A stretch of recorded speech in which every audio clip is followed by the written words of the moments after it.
नमस्कार मैत्रिणींनो, आजपासून आपण श्री गुरुचरित्र हे बघा, श्री गुरुचरित्र सचित्र कथा गाणगापूरसह हे अगदी छोटंसं गुरूंचं पारायण आहे. आपण ते रोज एक अध्याय वाचू शकतो. ज्यांना मोठं पारायण करणं नाही जमत किंवा काही अडचणी असतात, वेळ नसतो, त्यांच्यासाठी हे छोटंसं अगदी पारायण खूप सोपं आणि सुटसुटीत भाषेत दिलेलं आहे आणि खूप छोटे छोटे अध्याय आहेत. ते तुम्ही रोजही वाचू शकता. तर आजपासून आपण चालू करूया. पहिल्या अध्यायामध्ये 1, 2, 3 असे अध्याय दिलेले आहेत. तर आपण सुरू करूया.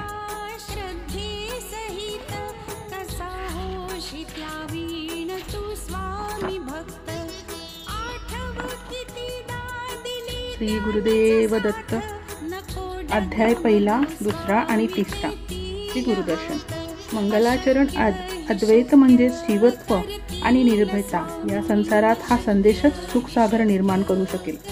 4 युगांचे वर्णन. गुरुसेवा केल्याने दीपक नामक शिष्यास भगवान श्री विष्णू प्रसन्न झाले व वर माग म्हणाले.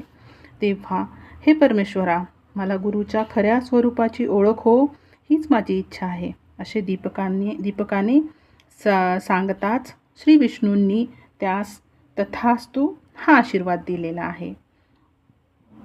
श्री स्वामी समर्थ. श्री गुरुदेव दत्त. इथेच हा आपला पहिला, दुसरा आणि तिसरा अध्याय समाप्त होतोय.